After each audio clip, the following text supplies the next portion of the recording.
If you don't stay down and you never quit, come on over here and sit on the far end of the bench.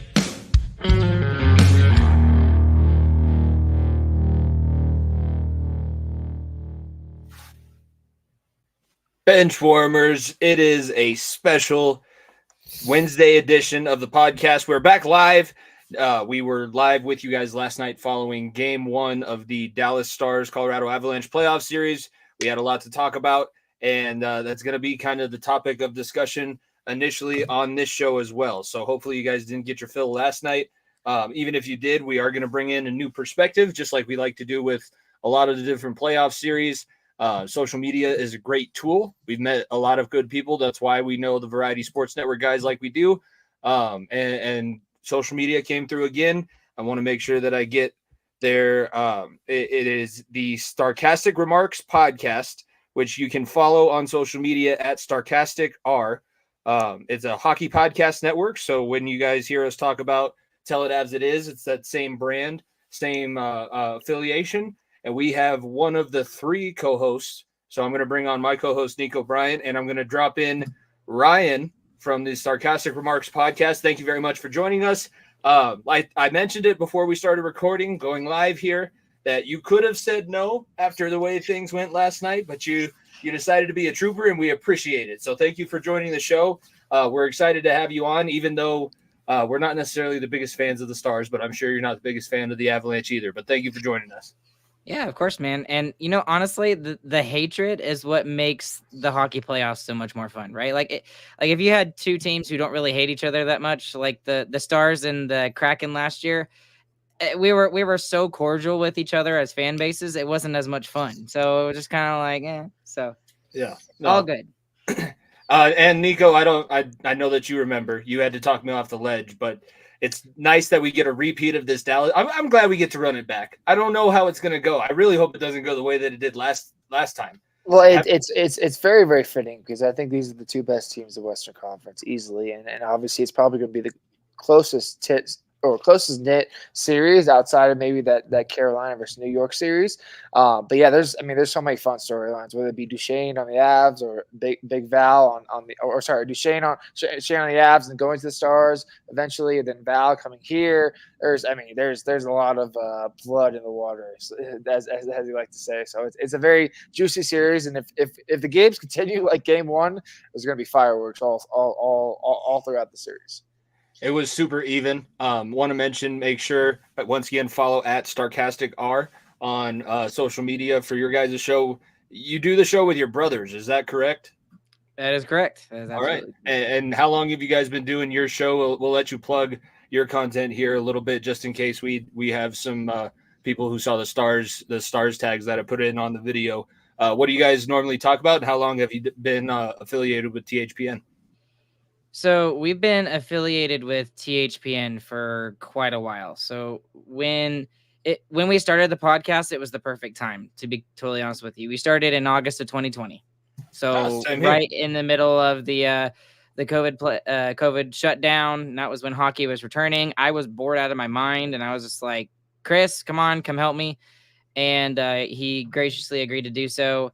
And that was just took off from there. That cup run by the Stars, which was good for us, not so much for y'all, but it really kind of started us off and made us realize, it was like, hey, this could go somewhere. And we've done it for about 4 years now. It's been so much fun. We've kind of expanded where we've gotten to. We've been on so many different networks, just joining pods like y'all's, and we're really starting to gain some traction, and we love what we do. It's just a side thing we do. We literally just started it because I wanted an opportunity to talk to my brothers, because I didn't get to do it very much. And now with this, I at least have an excuse to talk to him at least once a week. So that's kind of where it all started off. I never thought it'd get to where it is now. So there's a lot of kindred spirits here, because we started the show around the same time, and Nico and I are not related by blood. Sometimes it feels that way. Sometimes I wish we were related by blood, because then our arguments would make a little bit more sense. But it is like that. I got an excuse. I know that it's just talking about sports and it's just something that people now are trying to pay attention to on the internet. And yeah, it's not the biggest thing in the world. We don't have millions of people tuning in, but we have the people that like to tune in, and we appreciate them. And we get to meet shows and guys like you. And that's the cool thing about it too. Like, we would have never been able to come in contact with each other if COVID hadn't happened and everybody started a podcast and we all got online. Like, got super online. I'm so online. I know the Kendrick and Drake beef that's going on. I just have to. I'll click that. That's the viral video for the week. But yes, I'm that far on the internet, so it's nice to hear that side of things. Let's get right into it. Why does everybody hate Jamie Benn? Like, why is his face so punchable? That's okay. That is honestly. Yeah, that is a very fair question, and I'll be completely honest with you. It is a very fair question, and I'm gonna make this similar comparison to another player that everybody else hates, but he is absolutely beloved by his franchise, and that's Brad Marchand. Now, I'm not saying Jamie Benn is at the same level as Brad Marchand. He's absolutely not there. But when you look at how much he is adored by the Boston fan base, the Stars fan base is the exact same way. He's one of those guys that everybody hates him. Everybody hates him. And has he done stupid stuff? Absolutely. Look at Game 3 against Vegas last year. Let's not talk about that. But he makes himself beloved to his teammates, his fan base, and it's one of those guys that you love to have on your team. And if he was on your team, you would root for him. So like the Tom Wilsons, the Brad Marchands, the Jamie Benns, he's one of those guys. He's not one of those the really stupid, dirty players like I don't know, like Sean Avery, for example, just to throw that out there. I was going to say along the lines of like Claude Lemieux, that's somebody our fan base would know. Yes. Hated him when he played in New Jersey and won that cup, but then he came to Colorado, and I love the fact that he ran Drury's face through the boards. That is totally clean. He saw eyes. I think he saw his eyes once that game. They looked at each other at the face-off dot or something like that. Every once in a while, I will go back on YouTube and just watch a couple of those Avalanche Red Wings brawls, and man, I don't know what it is about with those brawls, but it was so much fun to watch. It's an all-out UFC brawl. That's all you can say is like those fights are crazy. And Ryan, I got the next question for you. And obviously Dallas it's a franchise that moved, right? You were, and obviously what we've seen with Arizona and moving to Utah, and then we saw Winnipeg getting a team again from Atlanta. I wanted to know where your background comes. Were you a Minnesota North Stars fan? Were you just from the Dallas area, just wanting to love hockey and just embrace the team? How did that all come up from there? I am a purebred Texas hockey fan. Like I've been born and raised in Texas my whole life. I feel very connected to the Stars because when they moved in '93 to the DFW area, Dallas Fort Worth, that was when I was born. So I am as old as the franchise is here in Dallas, and I have a very special connection to him. And I blame my father, who we call the patriarch, because every once in a while he'll make an appearance on our show. And he was the one that really got me into hockey. I was skating when I was 4, and I immediately fell in love with it. And, you know, it was much more successful than a certain football team in the same area. So, I mean, it was a little easier to get on there. Yes, because you were at the unfortunate end of the greatness. And, yeah, you got Modano in there. No, there's reasons why the Stars have stuck in Texas. People didn't think that, just like how it hasn't worked in Arizona yet, people thought it wasn't going to work in Texas. It wasn't going to work in Florida. Those markets have produced. I know that it's only one championship, but hey, it was a championship that it was a market that nobody thought was going to be able to work. There's a reason. It's envy. It's not necessarily envy, but it's like competitive rivalry. You hate the person that's right next to you, and it always seems like the Avalanche and the Stars are running in the same race, and I can look over to my right, and it's like, just get out of the way. Just move over for a second, okay? It's my turn. It's my turn, then you're bad. It's brothers. That's all it is. It's just brothers. Brothers fight. Over the years, what have been your favorite moments of the Dallas Stars, and what have been the things that you look back on as a fan of the team? I probably have a good idea about one of them, but what are some of those moments that you connected with the Stars, obviously being the same age as the franchise. I saw that in your handle there, so it makes sense. But what are some of those moments that stand out as a Dallas Stars fan? I was only 6 years old when the Dallas Stars won the Stanley Cup in '99, but I remember it clear as day, and that was 24 years ago. It's just that there's something about that moment, and I was also excited because my dad let me stay up ridiculously late for Game 6. I think it ended at like 1:15, 1:30 in the morning, and Brett Hull, right? Yes, with Brett Hull, the controversial goal, Skate was in the Saubers. crease. Yeah, Skate was in the crease, and talk about that, but like that will live in my mind for forever, and that's probably my fondest moment of any of the Stars. But then you've also got the 2008 Western Conference semifinals. I believe it was against San Jose, and it was Brendan Morrow against Evgeny Nabokov in the 5th overtime. That was the most fantastic game I've ever seen. Just the pure goal and the pure energy that they had. It was completely off of just willpower from both teams at that point.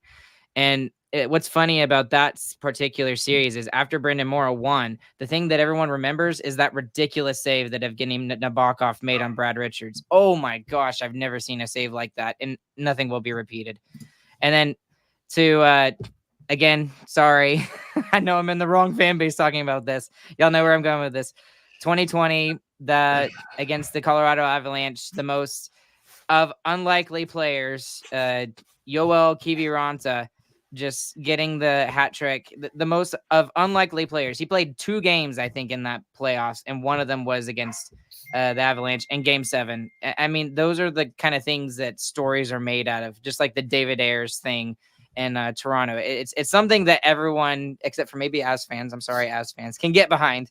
It's just a really cool story. So that's my top 3 for sure. To be honest, it wasn't necessarily the fact that it was you guys that beat us. It was the fashion that we gave up. We had the lead. We gave up the lead. We got the lead back, and then we gave up the lead again in 30 seconds. I was fried at that point. It was just an emotional roller coaster, and I said some things that I definitely shouldn't have said. I can't find them. I looked. I did a lot of digging. I did a lot of research into our Twitter page, X, whatever you want to call it. Could not find it, so we're just going to let those sleeping dogs lie there. Well, to be totally honest, with y'all's goalie depth was obviously tested too, so that's a little bit of fairness to y'all with Hutchinson in net. No offense to Michael Hutchinson, but every time we play you, he's not. that's not a name I've thought about in 4 years. I'll tell you what. We can go down a list of guys and your guys' guy that series was Anton Khudobin. Oh, that's right. I never would have thought that Dobby would put up something like that. He was a wizard. I've seen so many ridiculous like goaltending stories, like Marty Turco. He had 3 shutouts in a series and lost the series. That was one series that was ridiculous against Vancouver all those years ago. But that's probably the best goaltending, performance I've seen out of anybody in the playoffs. It was Dobby in that bubble run. Yeah, and Ben Bishop was thought to come back. They tried to make that switch and it didn't go well. And I was hoping that they wouldn't make the switch back, but they learned their lesson. DeBoer, it's Game 7 with DeBoer. That's something that apparently is insurmountable if you get to that situation. Let's turn this thing around, because I do think that you'll probably bring over some more Stars fans. What do you want to know about the Avalanche? I think it's good for us to take a self-reflection look. What is our perspective in the markets outside of Colorado? We think we smell like roses. I'm sure that you don't think that. Exactly. How much do you hate Big Val? How much do you hate Joe Sakic? Let me hear it all. So, as a fan right now of the Stars looking at the Avalanche, I am absolutely disgusted in the fact that Big Val is able to score for you guys. In his last season, before he got bought out with the Dallas Stars, he had 52 games. It did not score a single goal. He has more goals in one playoff in one game, in each single game that he has played in these playoffs than he ever did in 52 games in his last season with the Stars. And it's not like he wasn't given opportunities. At the time he was playing with Jamie Benn and Tyler Seguin, who were the top 2 guys on our team at that point. So it absolutely disgusts me, but at the same time, I am happy for him that he was able to find his way out, and he's doing really, really well. And sometimes players just need a change of scenery in order for them to realize their full potential, and he has absolutely fulfilled that and more with you guys. Yeah, it seemed like he needed a little bit more than just a change of scenery too, because even with that change of scenery, he's had to go back and forth. But seems like he's in a much better place mentally and personal. Yeah, he absolutely has turned it on. I don't know, maybe it's Bednar and this group, but I'm not sure what the leadership kind of thing is in Dallas. Obviously, it's Ben and Sagan at the top, but McKinnon and Cale have really set a standard, and I want to say ever since Duchesne left, that Val has just fell right in line. Obviously, we saw what happened last year when he didn't fall in line. I obviously have a soft spot for Big Val. He's the one that poured champagne down my throat from the Stanley Cup, so I have nothing but love for Big Val. But yeah, look, the difference between him and Dallas, it's very similar to it's just a change of scenery really, really helps. And I think it helps everybody. And when you look at a guy like Duchesne this series also, Duchesne was supposed to be the face of this team. He was supposed to be the next guy to wear the C. He was supposed to be the next sack. He's supposed to be everything for this franchise. He obviously Wall decides otherwise. He gives the C to Landy, and the rest is history. He gets pissed off that McKinnon's getting first line minutes over him, and he's a part of not the worst anymore. Thank you. I think it was San Jose who beat it this year. Thank you to breaking the worst point record in NHL history, making our lives a little bit easier. But he's part of that. You ship him off the next year, and the rest is history. McKinnon takes over, and like I said, I wanted to see what your thoughts on Duchesne and Shane has been and thus far for you guys. Obviously, he was a brand new addition. I saw a little bit, obviously, him in Nashville last year, and obviously the year before, a couple years back in Ottawa. What's your thoughts have been on him and how he's fit into that mold? For him particularly, he, especially at the beginning of the season, he was arguably the MVP for the Stars at the beginning of the season. I'm not sugarcoating that whatsoever. We have been trying, just like you guys have found with Casey Middlestad, we've been trying to find somebody who could fill that second line role, because Tyler Seguin wasn't really able to do it anymore through no fault of his own, just because of his injuries. Duchesne comes in, and he doesn't just, come in and score goals like he has for the Stars, but he has made two projects for the Stars, and Seguin and Mason Marchment, who had an okay year, but just he wasn't producing enough at the amount of money that he was getting. He has taken both of those players, and all three of them had fantastic seasons, just regular seasons in general. Now they faded off towards the end of the second half of the season. That's when Wyatt Johnston kind of exploded under the scene, and Stankoven, and then Ben started raising his play, and we saw Robertson and others. But especially at the beginning of the season, nobody else was really scoring goals for the Dallas Stars other than those three guys, Duchesne, Seguin, or Marchment. And it was very, very common to see on the score sheet those three guys, goal, assist, those three players in some form or fashion. So he has been remarkable for the Stars. And the one thing that we're having an issue with him right now is he's not producing at the level that we need him to. And one of the things we've been talking about in the Stars atmospheric level is we've got players like Pavelski, Duchesne, and Hintz in particular. I mean, three big, huge, giant guys for this team who are just not producing right now in the playoffs. Like, Hintz has a goal, and it's an empty net goal. Duchesne has not been all that great. He's been okay. He hasn't lost us a game, but he hasn't been the guy that we saw at the beginning of the season. And that's kind of what we need right now.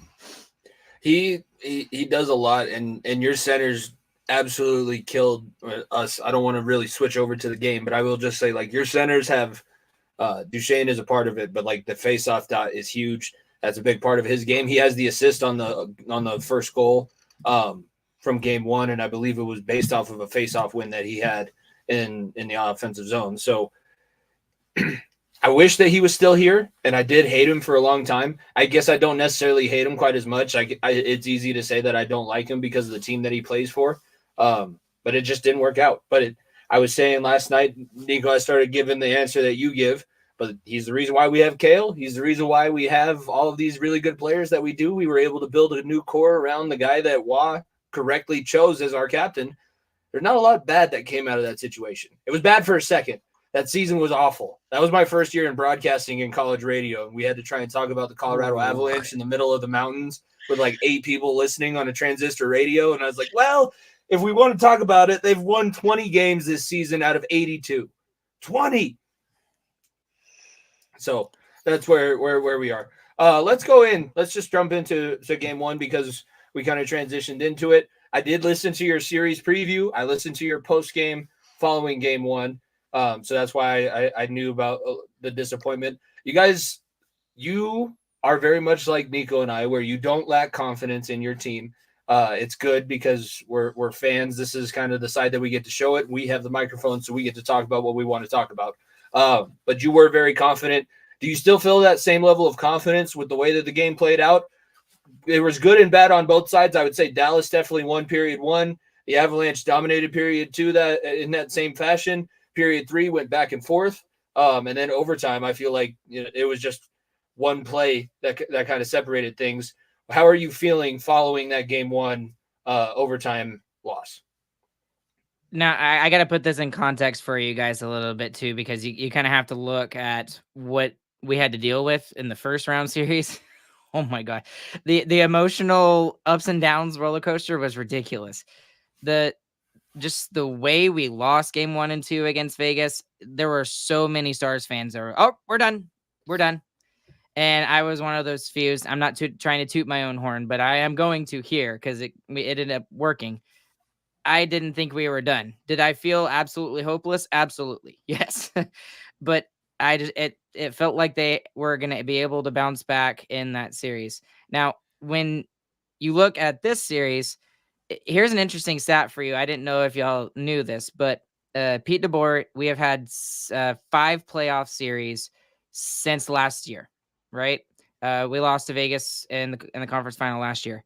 We have lost every single game 1 in those 5 playoff series, and we've won 4. We won 3 out of the 4, and this being the 5th current one. So that I'm not saying that they're trained. There's like a storyline there, but this team is able to face adversity. And if there's any kind of adversity that we faced, it was that ridiculous first round series, man. That was not a second wild card team that we faced. So that's why they even proved everybody wrong. 99% of the Stars fan base proved them wrong. And that's why I still feel in their ability to be able to bounce back in game 2. And I will say this though, and Stars fans won't like to hear me when I say this, but if we lose game 2, I don't see how the Stars would be able to bounce back and have a chance to win the series. I'd give them like a 5 to 7% chance to win the series, because I don't feel that the Stars could go through that emotional roller coaster twice within the same playoff run. And if they do it again, yeah, I'll eat my words on that, but I just don't see it.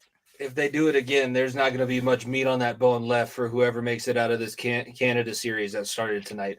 And with like what you said with that 7-game series, it was so taxing. Like you could see the legs in the end of the game, end of the first second game, and third period, and that overtime play. The overtime game, like Heiskanen is a hell of a scare. The fact he just got beat by Miles Wood, who's not the fastest of all people. No, he is. He's the fastest on the team. He's got sneaky fast speed, but I would not put him up there with Nate as in terms of. I want to see them race so badly. Scariness. You can see that, but what you said, I think hit the nail on the head. Like the depth of this team is what helps you get past Vegas. And like I said, I think Ottinger is the best goalie in the NHL right now. I think it's him and Shesterkin are 1A, 1B.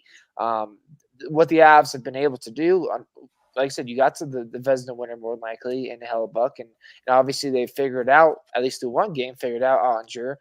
I'm just very interested to see how the response is, because you could tell after that first period that your team, Ryan, was just running off adrenaline. that adrenaline from winning Game 7. That adrenaline was still pumping through. The building was rocking. Glass Banger back there was losing his mind. And then the game settles down a little bit, and the Avs just slowly chipped their way back and ended up winning at the end. But this series is not going to be in my opinion, it's going to be a 7-6 shootout like it was against Winnipeg. I think it's going to be a lot closer of a series than a 3-2 games, 4-3 games, as opposed to the first one. This is where my ADHD comes in. How do you feel? What are you, one of the on Glassbanger's side, or do you hate the fact that Glassbanger is being talked about when the Stars are brought up? How do I put this? I know Nick. I've talked to him a couple of times. And he knows this, so this won't be a surprise to him if he listens to this. But you can't mistake the passion that he has for his team. He absolutely loves this team, probably more than life itself. And I thought I was a super fan. No, this guy is ridiculous. He knows everything about everything when it comes to the knowledge of the Stars, just like I do. And everything. Now, some of this, I will say, some of the stuff he posts, and you can go look it up for yourself, and y'all are smiling because you understand and you know. I don't necessarily like some of the vulgarity that he has when it comes to some of his 9K on a professional date. Yeah, something like that. Yeah, right. So I feel like that's the most polite way I could put that, honestly. So I like Nick a lot. He's a great guy. But maybe tone down the vulgarity just a little bit, man. It was very, very swan songing when Miles Wood hit the game winner, and I look over and the bank sign just lowers and he sits back down. I'm like, oh, that's very, very poetic. I got a nice chuckle of it because obviously both Jimmy and I listened to Chicklets and we've heard everything about this guy from their perspective. The chick who sits behind the opposing coach's bench at your guys' bar. Gosh. Those are the two things that every time Biz talks about the Stars, that's like what comes up first. So that's I will say he has kept the Stars relevant for me. I've turned on a couple Stars games, just check it out. See, let's see who's at the barn tonight. Yep. That she only shows up for the playoff series, though. I'll tell you that. So, okay. And she was. It's not like it's just been this year. I think it was even when Bonus was still our coach. The last series, the Calgary series where Otter went nuts. She was there for that series too. So yeah, well, that's nice because it makes sense because like DeBoer kind of gives off that Sean Connery vibe a little bit.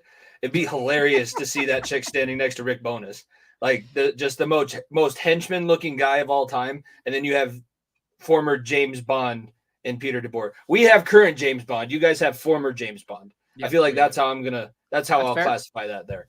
That's fair. Back to hockey. What do you see out of this? Do you truly believe that your decor is deeper than the Avalanche decor? I'm going to say no. And it's pretty obvious in my personal opinion. When you got Sean Walker, who's playing, a good amount of minutes for you, and I'm not sure, is he your what you would qualify as your sixth defenseman? Jack Johnson 6. Yeah. Okay, that's what I thought. That's what I thought. But still, Jack Johnson is still playing more than our number 6. And that's been a huge storyline that everyone has talked about. Pete DeBoer has kind of found that 5-man rotation has worked pretty well, and he sprinkles in Lundqvist every once in a while to give those guys a rest. I just don't see how you can look at the depth of the Colorado Avalanche on the blue line and say that the Stars are better.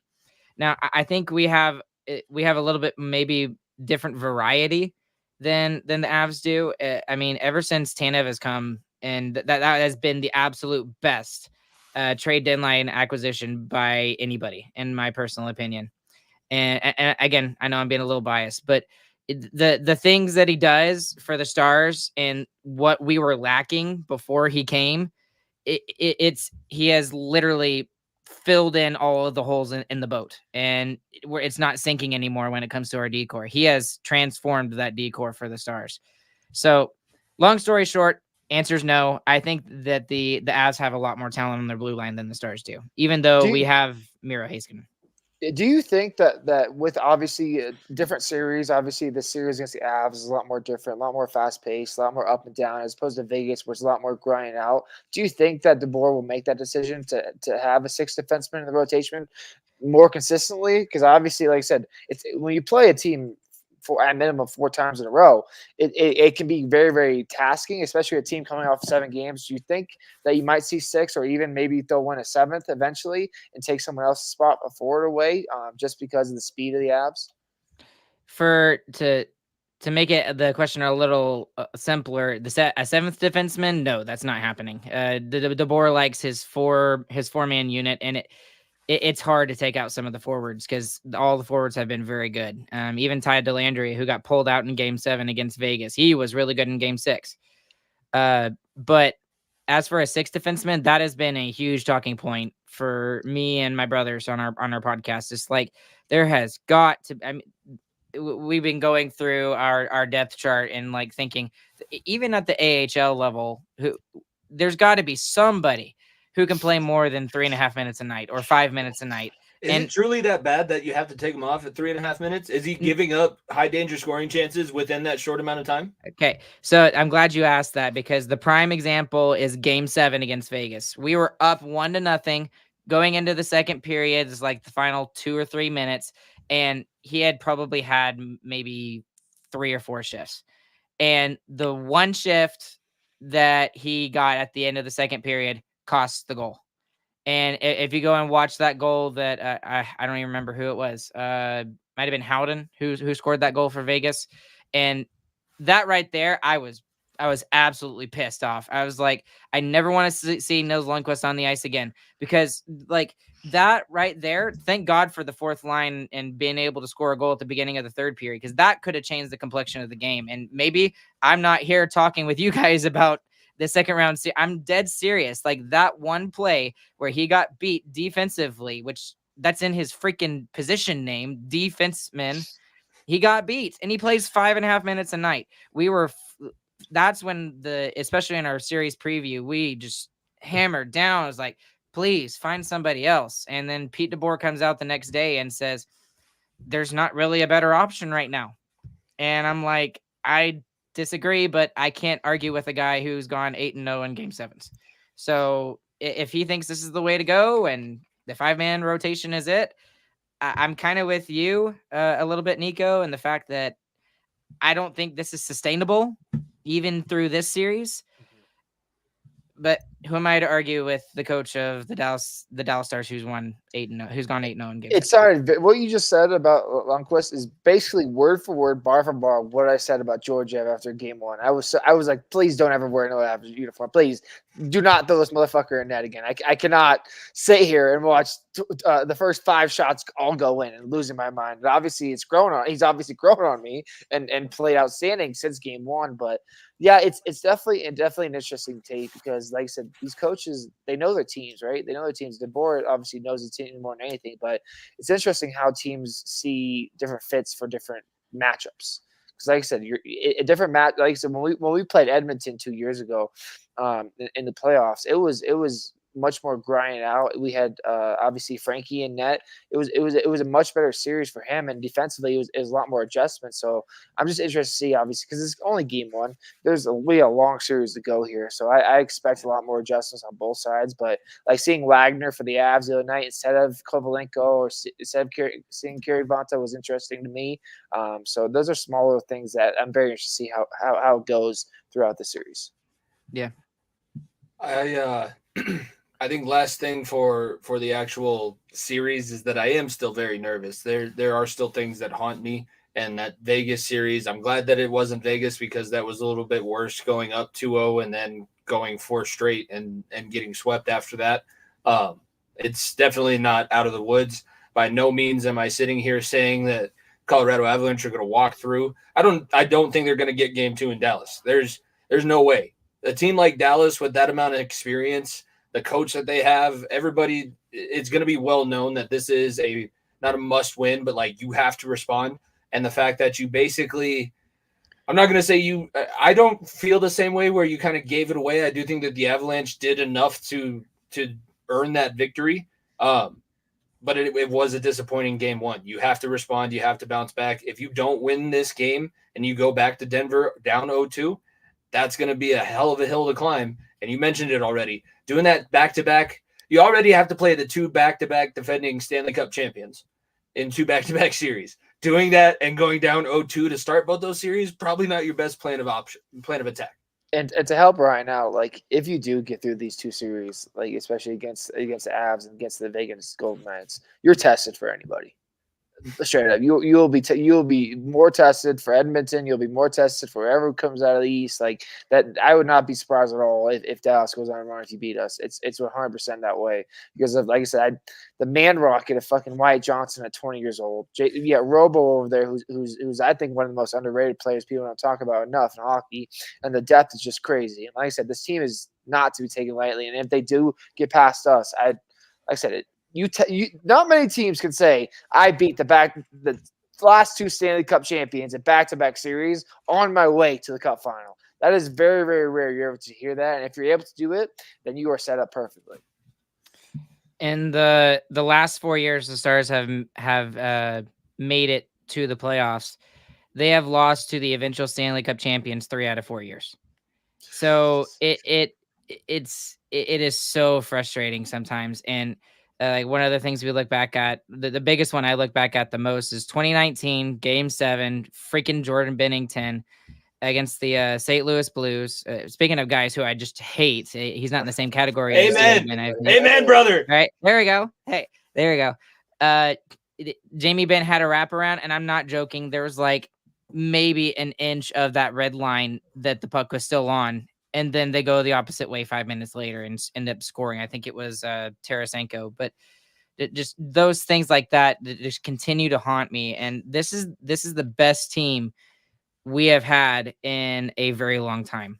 And I would go all the way back to 1999. I know that they won the conference in 15-16 with Lindy Ruff.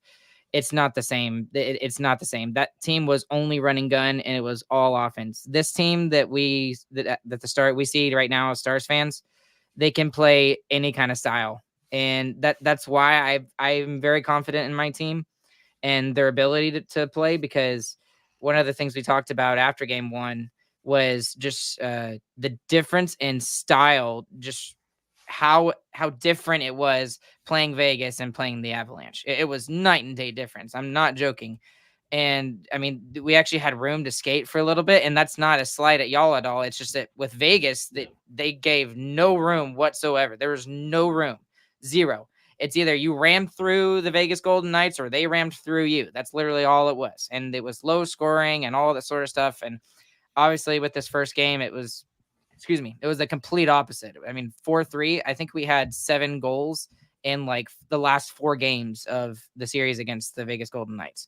So it's going to be a fun series. If I'm being honest with myself, I don't see how it ends in 5 or 4. I think this is going to go to 6 or 7. And I even said that about the Vegas series too. I was like, despite what people say about the fact that Vegas is the second wild card, and yeah, they cheated and had all the LTIR stuff. I won't open that box of worms, but like you could see it going into the series that it was going to be a tough series. It's the defending Stanley Cup champions. They have that mantle on their back, and you guys still have that as well. I mean, I know it's 2 years ago, but it's still there. The same people are still there. You still got Valley, you still got McKinnon, Rantanen, and you've even got some of your bottom 6 guys who have still been around for the last couple of years. And so it's going to be a fun series. And I have no idea who's going to win the series. If you asked me to bet money on it, I couldn't, because it's going to be too close. Prediction for game 2. Can we get that before we go through some of the possible problematic tweets that might end this on a little bit more sour of a note than it's been? How about do you want a real one or do you want a fun one? Let's go. We'll do one real one, one fun one. We can all do a real and a fun one. Why not? Oh, okay. Real one. I think it's going to be low scoring. I think it's going to be 3-1 Dallas, but with an empty netter. So really 2-1. Fun. I think it's going to go to double overtime, and it's going to be Wyatt Johnston who gets his second overtime goal, and it's going to be 5-4. That's the fun one. That kid is so much fun to watch. As a bystander, he's unreal. He's going to be so damn good for so damn long. He's unreal. I would, and if I expect us to lose game 2, and I think I go right along with Ryan. I think that it is another 2-1 with the empty netter, because I said it all last series for the Avs. Hellebuck's going to steal one game. You got to think Ottinger is Ottinger's just as good, if not better than Hellebuck. He's going to steal a game here eventually. Why not have it be at home? So if you can get 1 on him, get 2 on him, get on him early, it's going to obviously favor us in a certain way, but I think it's going to be a much lower score game. So I'm right there with you. You got a fun prediction? You want to predict something off the wall? 6-5 Avs. Stupid high score. Okay. Georgia. It's either going to be Georgia and Ottinger both get pulled. There's a fun one. 6 on 6. Let's just play without goalies. Let's put 6 skaters out for both sides. Josh Manson likes to play goalie anyways. That was. Can we acknowledge that for a second? Oh, geez, that's the second play that he's done. That's the second time he's done that in the playoff run. He did that against the Blues, and it worked out. Man, that lives in my nightmares right now. I'm not joking. I went to sleep that night, and I was just like, I literally had a dream about that. I was like, oh my gosh.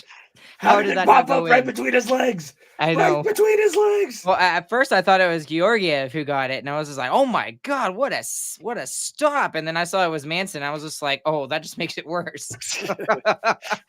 I am going to go. I'll say 2-0. Stars.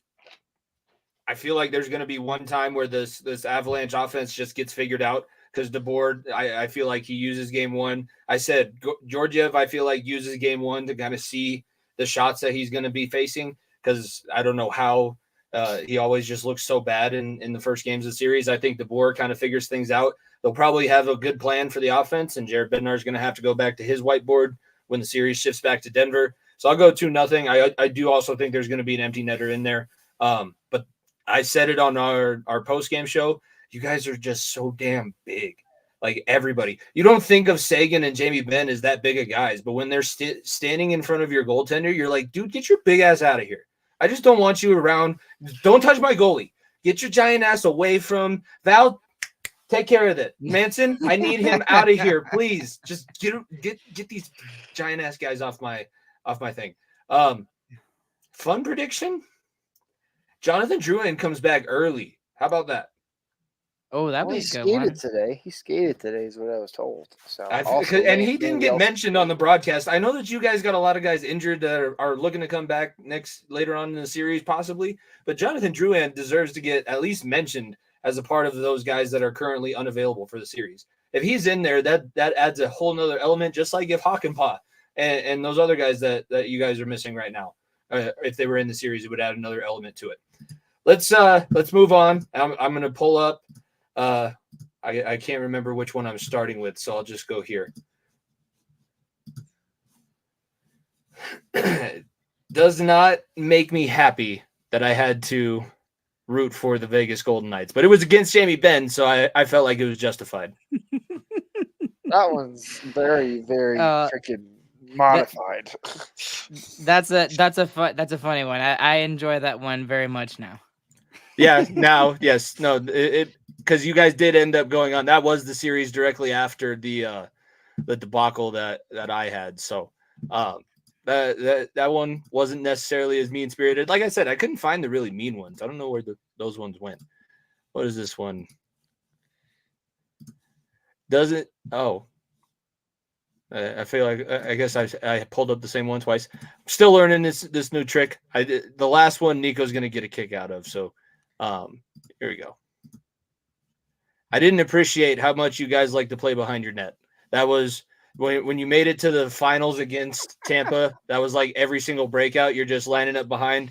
Kept seeing, oh, flank V, we're gonna do it.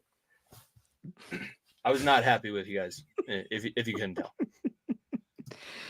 Oh, this is. I'm enjoying this very much. So I'm sorry. Yeah, those are the ones that I feel like were worth sharing. Like I said, majority of them got scrubbed. Like your fan base took care of a lot of the really obscene ones that they could have ratioed me. So I guess I appreciate them for that. They could have exposed me for freezing cold takes. They just decided to make sure that nobody can see some of the nasty things that I was saying. Ryan, we're not going to take up any more of your time because I know that you are a little bit ahead of us time zone wise, but we do appreciate you coming on and bringing your personal. You do have expertise. It's your team, but it's nice for us to show our fans. Like there's a ton of other shows just like us out there. Like if you have passion about your franchise, if you have the ability, you have the people to talk sports with, it gives you an excuse to talk sports with people that you enjoy spending time with. So we appreciate you coming on. This was a really awesome glimpse into what the Dallas Stars are like behind the scenes outside of the 200-foot rink that we have to absolutely despise you guys. And I have really enjoyed listening to your show, taking up the last few episodes. I'll continue through our series and we'll see who gets to continue doing those post-game shows in the playoffs, I guess, after the next couple games. But I appreciate you coming on, man. Absolutely, me guys. Again, I really appreciate it. It's especially in our society today, it's hard, when people disagree on things like that. And I know it's just sports, but it's you got to get rid of that aspect of, oh well, I have to hate that person because of XYZ. Everyone's human. So I do appreciate you guys having me on here just to show that there are reasonable Stars fans. Like a majority of us are reasonable. We might troll you sometimes, but I swear we are actually reasonable. I promise. Same goes the other way. I can't appreciate it enough, Ryan. Like I said, we love having different opinions because, like I said, I've been accused of being a homer and a home writer more times than I can count this week for all my Nuggets takes. So it's very fun to have different opinions, and obviously the Stars are a very great franchise with a lot of great players. So it's fun hearing that. So I appreciate it, Ryan. Of course, man. All right. Be sure to check out the Starcastic Remarks podcast with Ryan and his brothers. You can follow them at Starcastic R on their social medias. They're also part of the Hockey Podcast Network, so check them out. You guys have a website too. I don't have the URL offhand. You want to plug that real quick before we let you guys go? It's literally starcasticremarks.com. Starcasticremarks.com. Check it out. We appreciate it. We're gonna stick around and talk a little bit more about the rest of the playoffs and the NBA moving forward. But that is Ryan from the Starcastic Remarks podcast. That was a good little segment there. I enjoyed that. We find good people doing this show. Oh yeah, we absolutely do. And obviously, look, more times than I can count, it can be difficult to talk to other teams and talk reasonably, as I've found out of talking to other opposing fan bases this past week, and we'll probably get to all that when we talk about basketball. But it's very nice to talk about to reasonable people about things that are going on with similar thoughts and similar things going on in the world, especially with hockey, especially with basketball. Because like I said, in the end, it's sports. Yes, we all want to win. Yes, we're all competitive. In the end, it is sports. Really quickly, just before anybody who was tuning in for Ryan and the Starcastic Remarks, don't tune out. We promise you we don't always just talk about the Avalanche. We talk about all other sports. We talk a lot about our Denver team. So you can continue to check us out. Be sure to follow, hit the subscribe button, leave a like, comment, and be sure to continue to tell people to check us out. Thank you guys for tuning in. If you were jumping over from the Starcastic Remarks show, I know that they got a pretty decent following over there. So appreciate that once again. Playoff roundup. Let's talk about we're just going to stick with hockey because that's what we were talking about. Let's get that all out of the way. The final series of the second round did finally get underway today with Vancouver and Edmonton. As I am looking now, Edmonton is up 2-1 at the beginning of the second period. Florida took game 2 of their series against Boston 6-1. Those are the 2 games that happened today. As we're looking at this here, Florida, Boston tied 1-1. New York steals game 2 in overtime against Carolina. Obviously, Avs, just like we talked about, 1-4-3 in overtime as well. Where do you want to start? Where are we going to go first with this? Let's start in the top right, because I want to talk about the Toronto fucking Maple Leafs and the Boston overcoming this, because we had not got a chance to talk about those 2 game 7s. Obviously, the first one was Toronto and Boston, and the second one was Vegas Dallas. We won't go too much into that because we talked about it all the last segment between that one. But man, Toronto, it seems like they had everything going. They didn't have Matthews, right? Game 5 and Game 6. You come back from 3-1, you force a Game 7, you get to overtime. Sudden death. Get overtime. Season on the line. Lots of careers on the line. Sheldon Keefe's career is on the line. Mitch Marner's my Toronto Maple Leaf tenure on the line.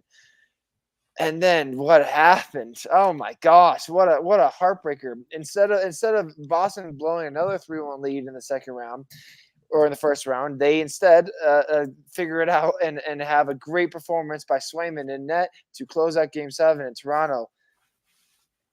I'm running out of excuses. Everyone knows I love Matthews and loves the way he's played. At this point, free my man. Like it is time to blow it up, Toronto. You are not winning them with that core at all. You are not winning with that core at all. And Boston's stealing Game 1 was a massive surprise. They played great in Game 1, dominated, put it on Florida, and then Game 2 tonight, they just, like I said, I was watching it as we were about to record tonight.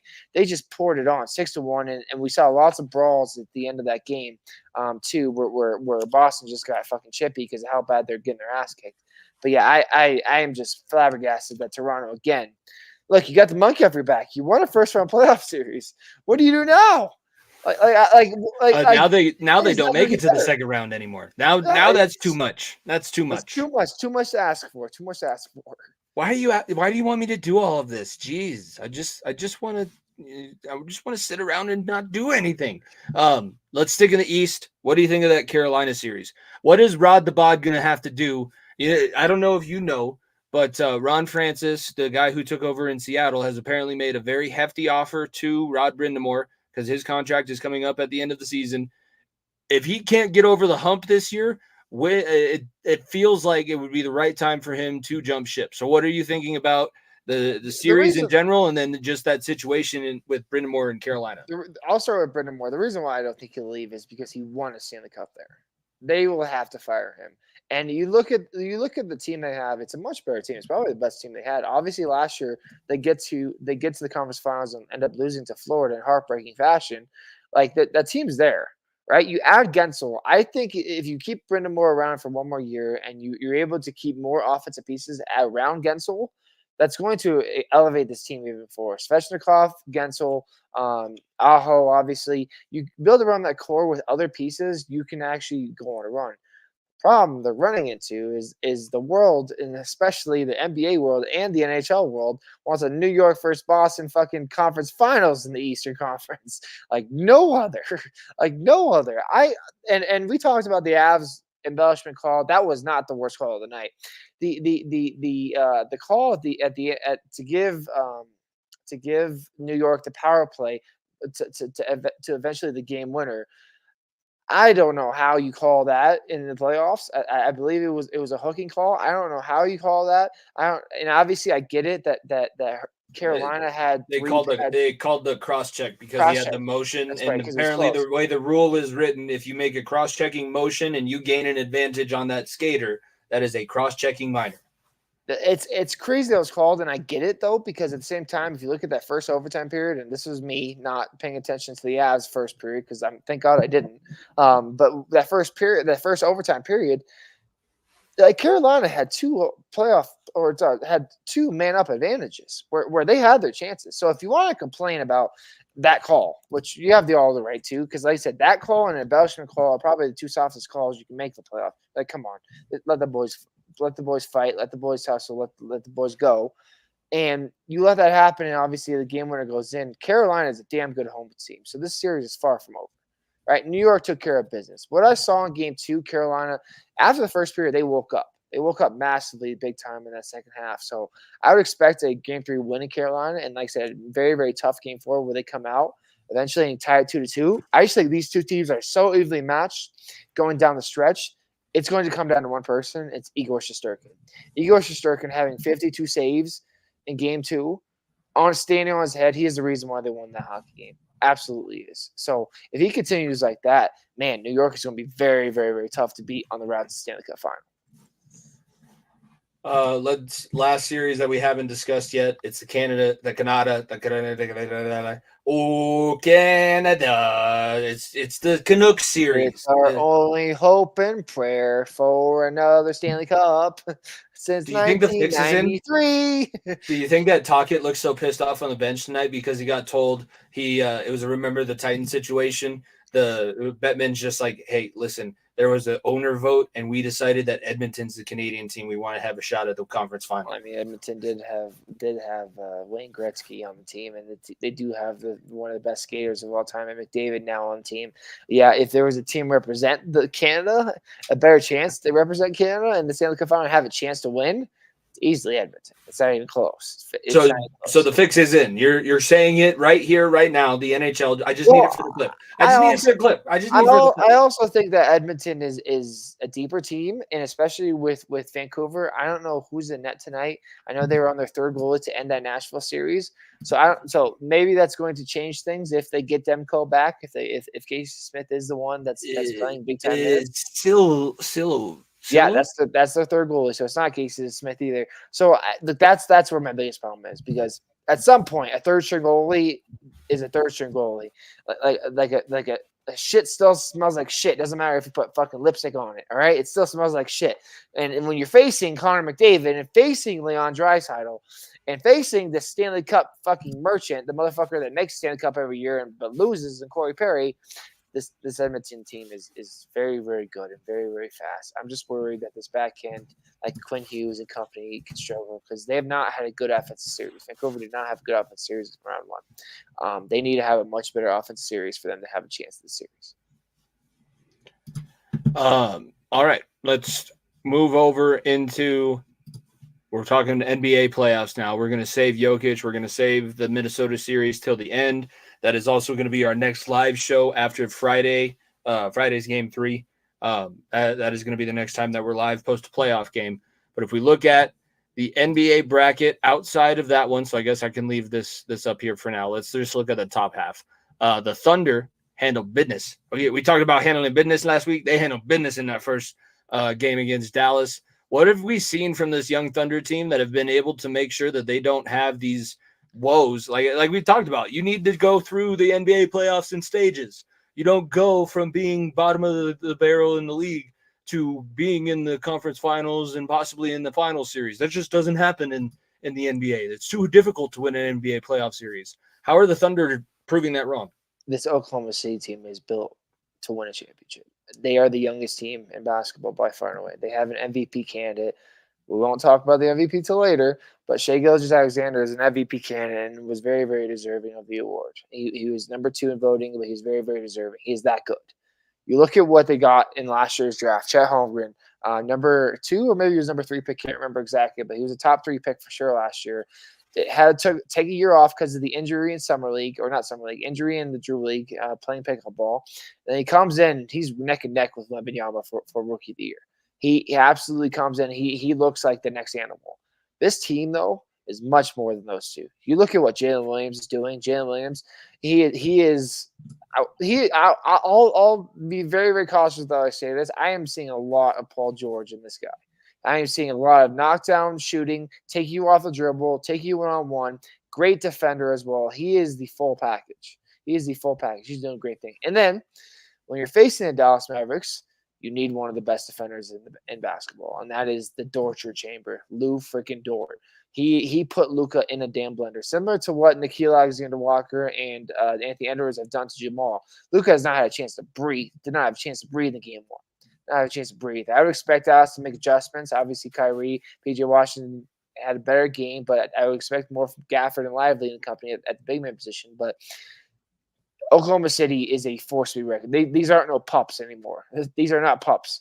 These are rabid fucking dogs. You ain't no puppies. And I use rabid dogs for a reason, because if you look at their post-game interviews, they all fucking post-game interview together. The team is as close as you can be. I am getting a lot of vibes of this team getting going on a full run with very, very few teams being able to slow them down, because they seem like they're enjoying things. Mark Daigneault is going to win the Coach of the Year. If not, if he hasn't already, he might have already been. I don't remember the other awards and how that all happened. He's done a great job building that team or setting that team up for success on the floor, defensively and offensively, where you can just let your stars shine. Dallas is in some deep trouble, and obviously it's game one. It's game one, and they're on the road. But I would love to see how Dallas responds to game two, because Oklahoma City right now seems like they're on a tear. Similar to Minnesota, which we'll talk about later, but it seems like those two teams are just on a crash course because of how well both teams are playing. And like I said, Shea's unbelievable. Chet last night I thought was great defensively, great offensively. And the torture chamber, man, I do not want to be put in the torture chamber. Is all I'm going to say. Lou Dort makes your life a living hell. Well, you know what makes my life a living hell is when I have to see Shea and Chet on my television in between when they're not playing basketball. Knocking on wood, I have not seen a commercial in probably 3 or 4 days, so I'm in the lucky minority here. That's maybe because I don't watch any sports after the Nuggets lose, and it's been a tough couple of days. So I'm sitting in the dark corner of his apartment, so watching Star Wars and watching Game of Thrones reruns. That's where I'm at right now. So yeah, that's what happens. Watching Game of Thrones, watching the Red Wedding was less upsetting. Not to get off topic, House of the Dragon new season is coming in 2 weeks, so don't you worry. I'm just getting prepared. Yeah, no, I haven't gone through Game of Thrones, and I love you, but I'm not going to be able to get through all 10 or however many 8 seasons in enough time to do a summer series on it. I don't have that much time. I don't want to dedicate my life to that. I totally understand. I've seen enough of the male anatomy. I don't need to see any more of it. Thank you very much. I had a roommate in college, and yeah, this is way off topic. I'm an avid South Park fan. And if you know the bit about Game of Thrones and South Park, it's that George R.R. Martin is gay and he just likes writing floppy wieners in there. Floppy wieners, floppy wieners. It's like, I read the whole damn book waiting for the dragons to come, and it's just a bunch of naked guys running around. Yeah. And that's about the first 4 seasons. Well, I was in college taking a nap, and my roommate was trying to blow through it and trying to catch up. So he's binging it, and he's binging it, and he's binging it, and so then in my dream, song gives me so many damn fond memories. That is the song I hear after the HBO. Whatever the noise, that's the song I hear every single time. Mine is The Sopranos, so I do have that show for me, but all right. Where were we? What were we doing? Oh, the playoffs, right? Yeah. Celtics, are they just that much better than the Cavs? Cleveland doesn't have this series is 2-0 already, or is it 1-0? It's one. Well, it is 1-0. It's only 1-0 right Cleveland doesn't have a fighting chance. I know we have friends in Ohio that are Cleveland. Shout out at Ohio Sports Talk. They do great coverage on Ohio Sports. They could probably tell you the exact same thing. They have no fighting chance this fucking series, especially with Mobley being injured. Jared Allen's been banged up as well. Donovan Mitchell cannot do what he did 3 years ago in the bubble for the Jazz. Plain simple. This series is done in 4 or 5. I said it, Jimmy. If what I say at the beginning of the playoffs, if Boston loses more than 2 games on their way to the conference finals, I'll be very surprised. And what's been the way it gone? They've only lost 1 game, and here we go. They're still on that path. So yeah, it like no offense to Cleveland, they barely scraped by Orlando, and Orlando is no threat to anyone. No threat to anyone, and our buddies in Ohio could probably say the exact same thing. It's a fighting chance. Hopefully, you win a game. Hopefully, you make a little bit of noise, make the series difficult. But Boston's just going to run through them. Yeah, be sure to check out the Double tomorrow with Darren and Doug. Doug is half of the Ohio Sports Talk Show, and they'll probably be talking a little bit more in depth about that. But I know that they're disappointed because, hey, you won a playoff series without LeBron. You almost didn't. And you almost got punked by a team that was you last year. There was the biggest lead ever overcome in Game 7, by the way. I think it was 18 or 20 points, something around there, that they overcame in Game 7, that Orlando poured on them in Cleveland, and they obviously came back, and Cleveland came back and won. But it was, I mean, if you were struggling with Orlando, that's all I'm going to say. And that brings us to the Knicks and Pacers. So what was the you got to explain the controversy to me about Game 1. Explain it to me like I'm 3, because I didn't watch and I have no clue what we're talking about. This Knicks series has been very, very fun to watch. And as a guy on the West Coast, I don't have hatred for the Knicks because the Knicks haven't done shit for me done shit to me Bing bang. except steal Mello.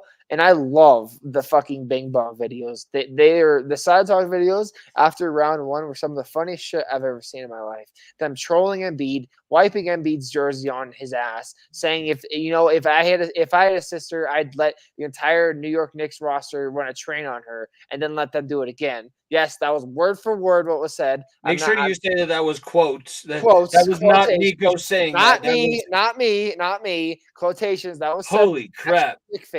Actual Knick fan said that after the game. Look up the video. How do you think of that? That's the first thing you think of after you win a playoff series? Jimmy, there was a fucking 12-year-old that said, "MP, you could suck my dick," and then he started doing the gritty, I think, or I forgot what he was doing. He was going nuts. And then there was another one. My favorite line of that video was, "We're the New York Knicks, suck our fucking New York dick."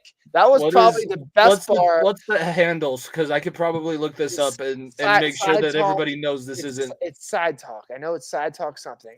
And you just pull up the first video. It's fucking cinema. I was dying laughing. And like I said, I don't hate New York. I really don't. I've been to the city of New York. I want to see a game at Madison Square Garden.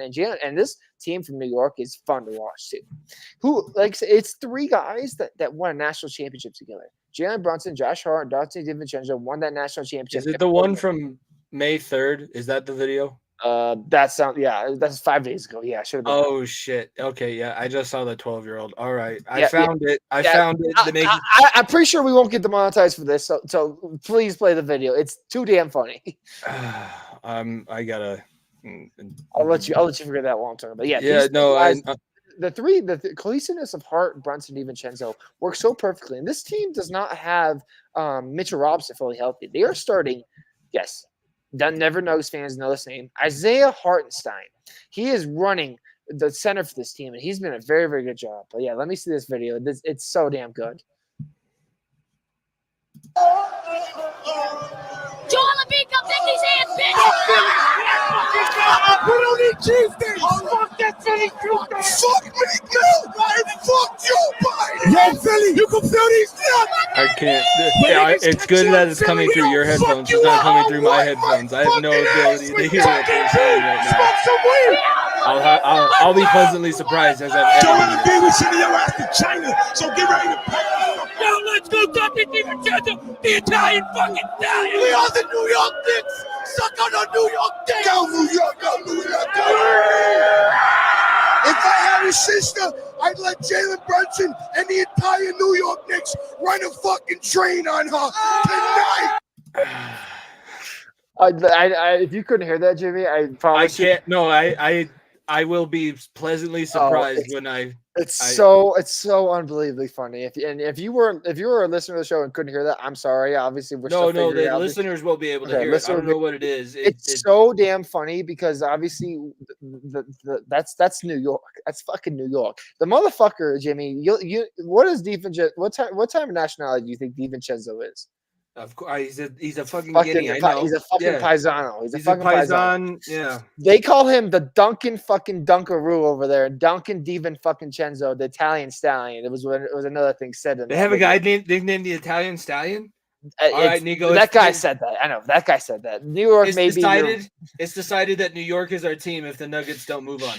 I am fully aboard for that because it's very irritating basketball. And look, now go back to the controversy for Game 1. The thing that happened was Game 1. The last 2-minute report, Miles Turner, first of all, it was a bad foul call. Very, very bad foul call. That should never happen. And then the worst part about it was the worst call was the kickball violation on, I think it was Halliburton in the last 50 seconds where it was a tie game. It was a kickball, and it clear as day hit off his hand. It would have been the other way. Pacers would be able to get that lead, and they would have taken the win. Instead, Knicks obviously get the ball. DiVincenzo, Duncan DiVincenzo hits a three at the top of the key, and obviously they take the victory in Game 1. So that was where the controversy came from. And look, if anyone's a fucking basketball fucking nerd, a junkie like me, you'll know what New York versus Indiana basketball is like. Just look up old Reggie Miller versus Spike Lee videos. Look up how much these two franchises hate each other, and you'll see why this means so much. And yes, it's new teams, new blood, and everything. But these two teams are very, very fun to watch. Pacers had a very, very good chance to win tonight. Jalen Brunson went out, got injured in the first half. He comes out for the second half, but Indiana had a 12-point lead at the half. And New York turned into fucking New York, and they just went psycho. They went psycho. And like I said, Brunson may be the best point guard in the NBA playoffs right now. I would take him over Kyrie right now, how well he's playing. I'd take him over Derek White. Derek White's been unreal for Boston. Take him over Derek White. Take him over Garland. Take him over Jamal, obviously. Take him over Conley. Maybe not Shea. Shea has also been pretty good, but definitely take him over Kyrie as well. Crazy enough. He's been that good. And that team is playing its identity perfectly. Like I said, Mitchell Robinson has not been playing for this team. They have been the likes of Isaiah Hartenstein, and the trade deadline pickup of OG Anunoby from Toronto looks like a damn steal. He is tasked with guarding Halliburton the whole length of the floor, and he has been great at that so far.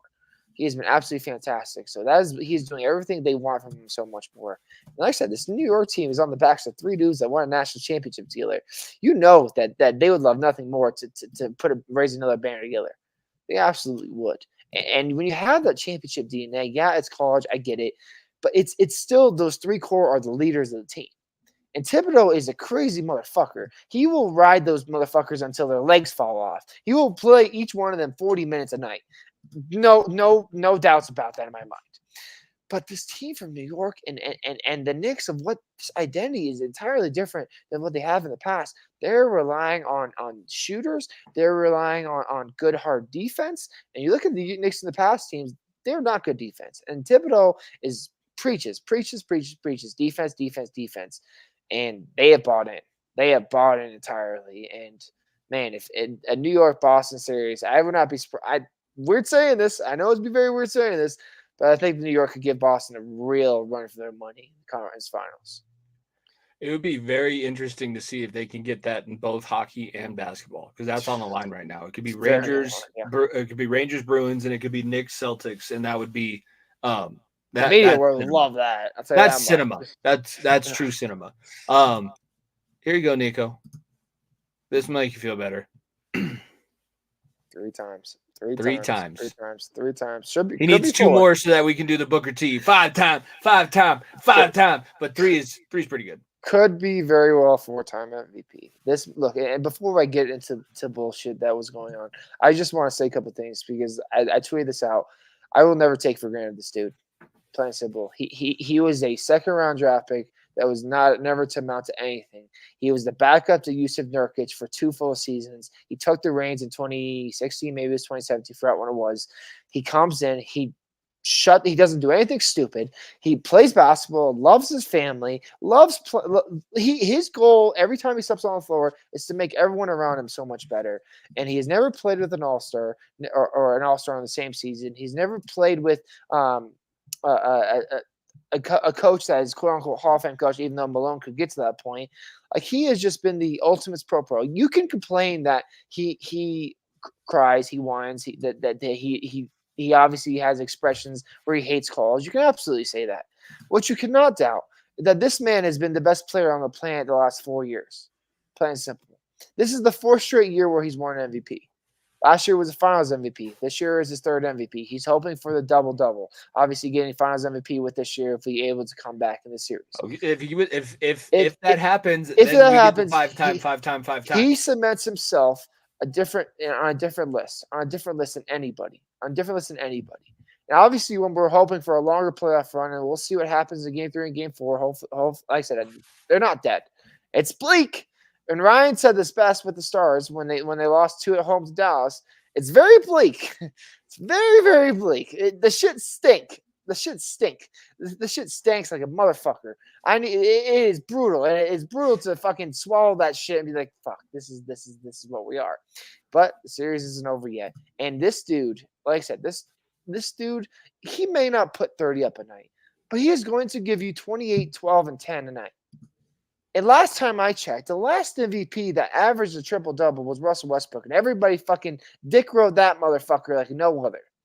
And this motherfucker does this on a nightly basis where he accounts for half of the team's points nearly every single night, and he is not the MVP. Dude, like seriously, look, seriously, Jimmy, what does MVP stand for? That would be most valuable ticket. Sorry, yeah, most valuable ticket, right? Ticket, because that's what Shea is, right? Most valuable primate. Yes, great movie, by the way. If you don't know what we're talking I about, love great that movie, one. fantastic movie, wonderful movie. For 2 was better when he played hockey, but probably, but it's actually, still a great 1 movie. played hockey, 2 he was the skateboard. 2 was pretty damn good. 2 was pretty good. I remember 3 or whatever one was a snowboard one. I love that one. I did not watch the snow. That's you. That's not me. That's all you. Was pretty lit too. Either way, MVP stands for most valuable player. Let me make sure. Hold on, listeners. Let me make sure you hear this one more time. Most valuable player. It doesn't. MVP doesn't stand for most individual points and averaging of points. It doesn't mean my 9 teams the number 1 seed. It doesn't mean any of that. It is the most valuable player. If you take Jokic off of this team, Jimmy, we're a fucking lottery team. that's plain simple. But Jamal Murray. Shea is a damn good player. Joel Embiid is a damn good player. Joel Embiid missed half of the fucking year today, and they still made the playoffs in the East. Shea Gilgeous-Alexander is a hell of a player. They still make the playoffs with that team, and they'll at least play in 100%. 100%, even if Shea doesn't play, because that's how good Jalen Williams, Chet Holmgren, and the rest of that team is. Nikola Jokic is taking over this team. This team is a fucking G League roster. I love Aaron Gordon. I love Jamal Murray. I love KCP. I love Michael Porter Jr. These guys are not going to be stars anywhere else. they are not going to be stars anywhere else. And you look at what Aaron Gordon did in his first tenure with the Magic. He's known for one thing, and that's being the greatest dunk contest person of all time, and that's it. That's entirely it. Jamal Murray has never been an All-NBA guy, never been an All-Star, and he just comes in and wins clutch performances because everyone's so focused on Jokic. Michael Porter Jr. has had 3 back surgeries? We talked about a couple weeks back, 3 back surgeries, and he's 25 years old. 3 back surgeries. KCP has been traded 5 times in his entire career. These are fucking unwantables. Unwantables. And a motherfucker who's probably the most unwanted player in NBA history because the dude was a damn Taco Bell commercial when he got drafted. And that motherfucker's won 3 MVPs. This, like I said, we are watching greatness. And people are saying, well, Shaq never won 3. Well, Kobe. I cannot rewrite the history. I can't rewrite history. I can't rewrite history. What you can do is you can respect the current history and currently what's going on. And that is the fact that this motherfucker is this generation's Shaq, Hakeem, the Kareem, Wilt Chamberlain. Plain and simple. I cannot rewrite the MVPs. Plain and simple. If I could, Shaq probably deserves more MVPs. Kobe deserves more MVPs. Absolutely. There's no nonsense about that. I can't rewrite history. I can only talk about what's going on in the future and what's going on in the present. This motherfucker is the current president of this game of basketball. I know he doesn't play like you expect an MVP to do. I know he doesn't fucking drill you threes in your face. He is the most efficient. He is the best team player. He is the best center and playmaker and best playmaking center in NBA history by far and away. And it's not even frankly close. You can talk about Shaq. You can talk about Kareem, Hakeem, all these other guys. Great offensive players, great defensive players. They're not playmakers. They are give me the ball and get the fuck out of the way. This motherfucker makes everyone play around him. And Jimmy, what does MVP stand for? Most valuable. Thank you. Player. Most valuable player. Thank you. If you look, I've said this all along. I've said this for 3 fucking years now. If you want to do the same thing the NFL does, where they make an offensive player of the year, that would save a lot of fucking headaches for us. Is all I'm gonna say. Because Jokic is not dropping 40 a night like Embiid and Shea were. They are great players. They're great players. Shea absolutely deserved the MVP this year. When Embiid won the MVP last year, I was the first one to say he absolutely deserves it. It was huge for the country of France, where he's playing for Team USA this summer, where he grew up, and obviously for being African descent as well, coming part of his father's side as well. That's huge for the sport. It's huge for the sport. I love seeing that. Obviously, Shea being Canadian, it would have been great to have our first ever Canadian MVP. He is more than deserving. But to sit here, and the first motherfucking question he gets fucking degraded for winning an award he doesn't want to win. Is that where we're at? Is that where we're at, Jimmy? Is That's that where we're at. No, Is that that's where we're what at? that's Like, what Mr. Shaq Diesel decided to do, and as the first, they give him the honor of being the first person to talk to him about it, and that's the bullshit. first thing that's being said. Not hey, how do you think your game has evolved? Obviously, this. How do you feel this MVP is different than your other two? None of that. First thing he says, I don't think you deserved it. Okay, that's where we are. And look, you can have that opinion. You can have that opinion. Look, basketball is the most opinionated sport in the world. I'll talk about my second tweet here in a second. But if you have a strong case for thinking that Shea won MVP, absolutely. Shea was unbelievable. But if you want to make the case that, well, he was the 1 seed. All right. Well, the Denver Nuggets were half game back from the 1 seed. Do you remember that? They had the same exact record. If you don't remember. The Nuggets had the same exact record as them. So 1 seed, get that shit out of my fucking face for that little little jab or whatever. Bringing up that he deserved it because they were the 1 seed. Jokic had the same record, and if it wasn't for game 81 where we lost a stupid ass game to the fucking Spurs, we would have been the 1 seed. We would have been the 1 seed, plain and simple. So that bullshit's stupid to say. And then secondly, why do we feel the need? Why do we feel the need to just degrade a man who doesn't want the fucking award? Like I said, look, when you look at the greatness of Nikola Jokic, a third MVP puts him like this much up. This much up. He is already a super high level player, but it only increases about this much more. What winning another championship and a finals MVP does for him? Way, way more. Like a third MVP is cool, and when we look back on it, it's fantastic. He absolutely deserved it. I'm not sitting here saying he doesn't deserve it because I think he did deserve it. If I had an MVP, there's a reason, ladies and gentlemen, why he won 79 out of the 89 first place votes, by the way. So cry all you want about being a robbery when literally 80%, 90% of the votes came in for Jokic 1 seed. Cry a fucking river all you want. Don't come at me for being a homer when you should be crying to the fucking reporters and the people who have an MVP vote. Okay, is all I'm gonna say. But it's just jaw dropping, Jimmy. Jaw dropping. Lamar Jackson won the MVP this year. What was the first question he was asked? Seriously, I want you to look this up. What was the first question Lamar Jackson was asked when he won the MVP? It was probably, who would you like to think? Or how do you think your game has evolved? Not, hey, I actually think Patrick Mahomes is better than you this year. But go ahead. How do you think you played well this year? It wasn't that. It wasn't that.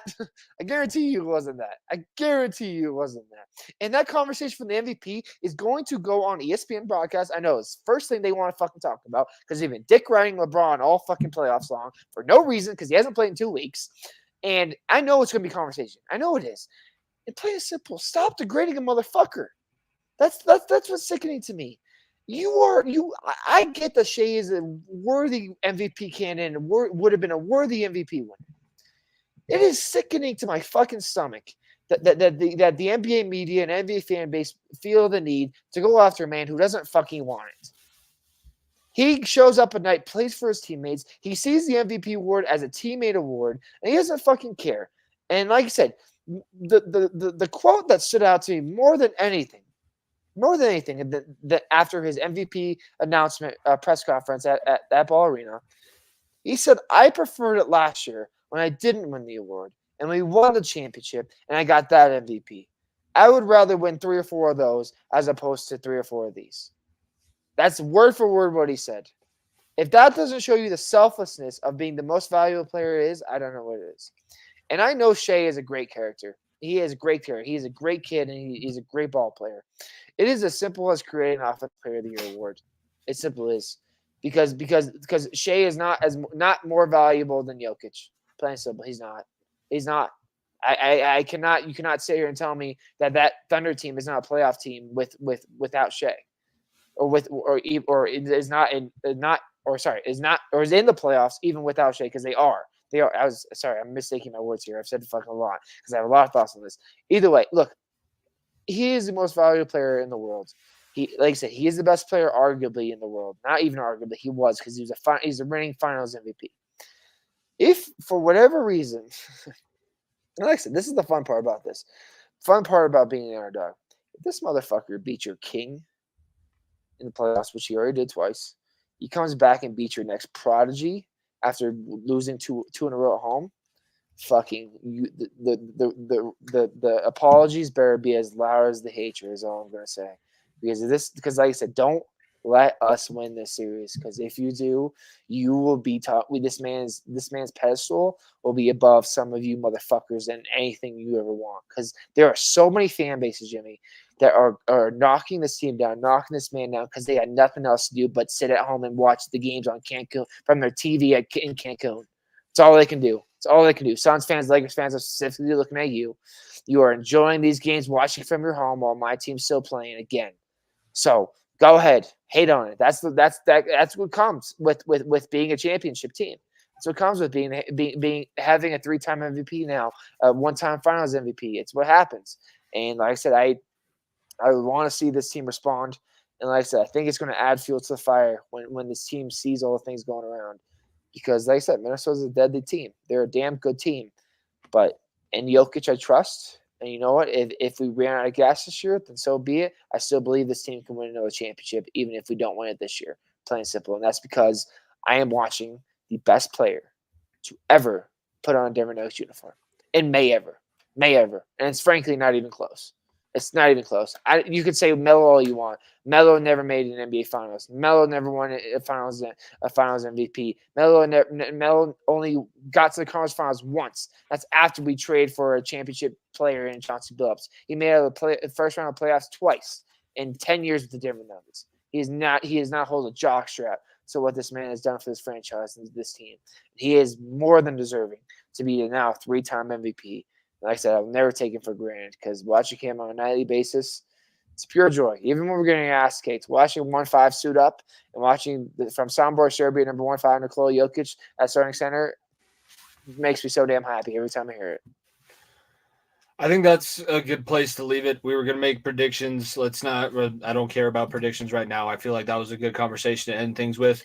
Minnesota, Game 3, Friday, May 10th. At 7:30 p.m. Mountain Standard Time. We'll be on directly after the game live. Let's end things off. If Ryan ended up deciding to tune in, this was the picture you were referring to when we talked about the glass banger. Funny, I didn't realize that he was going to say he knew the guy. I mean, obviously, being in Texas, they probably have heard of him. And probably, I mean, being a media outlet, it doesn't surprise me at all that he tries to get on all these media shows. Yeah, well, it was very fitting. It was very, very. It was like a jolt of fucking lightning that stuck me when I saw Miles Wood. Because when I saw the replay, that was the first thing I looked at. I was like, "Oh, where the fuck is he? I know he's on that end of the ice." And watching him have the sign up once it goes in, drops it down, and sit back down. Oh, and then Miles Wood getting a solid 10 feet in the air. A solid 10 feet in the air when he jumped into his teammates' hands. Oh. Incredible. Yeah, we have that one too. I'll throw that one out there. Why not? It was a hell of a jump, and that picture was fantastic. Just Noonan is like, "Fuck, this is fucking sick. I can't believe I'm on this run." And that picture is fantastic. Oh well, that's it's gonna be new meme. Eustace Annanen is a guy that's on the group project with all the smart kid, and he's like, "Oh fuck yes, I scored. Fuck yes, I got an A+. I don't gotta do anything." Honestly, they're telling me not to do anything. They would rather me do absolutely nothing. They prefer me not to play. They don't want me to do anything. Preferred. If I touch the ice, they tell me to go sit back down on the bench and say, Go back. Get your hat on. Get your nice Colorado Avalanche hat on. The lettuce is a little bit wild. Let's cover that up. Yeah. Okay. Yeah.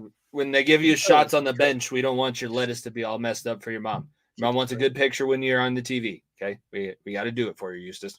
We're already off the rails. It was a great episode tonight. I'm sorry. I know I didn't get your whole thoughts on the situation, but I had a lot to think about with how the MVP was announced. And you have a better knowledge about it anyways. It's ridiculous. And the game I love the game of basketball. It's so damn toxic.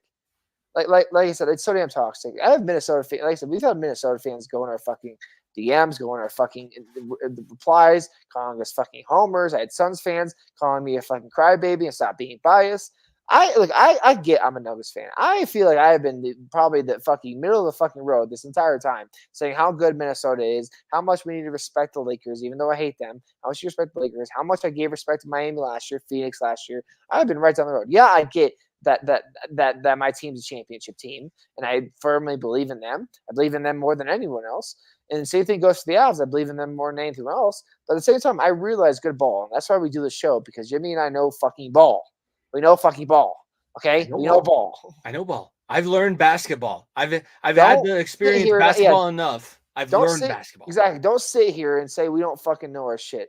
Because, like I said, we try to be entertaining, but if you look at everything we've fucking done since the show first started, Jamie and I both know what the hell we're talking about when it comes to football, when it comes to hockey, when it comes to basketball. We don't know anything about baseball. Jamie knows more about baseball than I do. That's why I don't talk about baseball. I choose not to talk about baseball. I could talk about baseball. I choose not to talk about we promise you may disagree, and that's the world of sports, and we disagree all the time. But at the same time, I make assessments and I make things off of what I'm seeing. And like I said, I've been around the game for 26 years of my life. I fucking have pictures in my parents' house with the Dikembe Mutombo in his fucking hands, and I'm the size of his fucking hand. Okay? Don't you come at me thinking I don't know fucking ball, then I'm fucking biased. All right? All right? All right? It's simple as that. And that, like I said, that's why I take these breaks of where I just fucking watch old runs of Game of Thrones and throw on The Office, throw on shit, because it's just so damn toxic that it's gotten to a point where it's disgusting. It's just disgusting. And like I said, luckily we have a show. And luckily that's why I don't watch ESPN outside of Pat McAfee show, because shows like us, shows like Starcastic Remarks, shows like anything on the Variety Sports Network / Hockey Podcast Network with Tell It Is. We know what we're talking about, and it's a lot more entertaining to hear those type of reactions straight from people that see it every day, as opposed to guys that just watch the highlights. It was a great interview with Ryan. I'll make sure that I cut that out and put that as its own video. But if you missed that part at the very beginning, if you tuned into the stream late, because we had quite a few people pop in when we were talking about the NBA playoffs, if you wanted to listen to us talk about the Avalanche and the Stars, we had Ryan of the Starcastic Remarks podcast on from the Hockey Podcast Network. That was from pretty much the very beginning of the episode till about 45 minutes in, and the rest was all basketball. So if you're looking to see what you need to go back and look for, what you missed possibly, it's all going to be there, and you can watch and follow at FEOTB Pod. Subscribe to the YouTube channel. Make sure that you like the videos. It's been getting out there quite a bit. I see the numbers. I see all the love. I tell Nico every single day basically what the update is, and I can't believe it. So I tell him because I want to make sure that he knows I can't believe it, and I want him not to believe it either, because I cannot believe that, all these extra people are watching the two of us, me, my dumbass, yesterday with those fucking shades on in that pregame report. I don't know why I did that. It felt right. It felt right. I had these goddamn shades on as I'm talking about the Colorado Avalanche and the Dallas Stars in my parents' basement.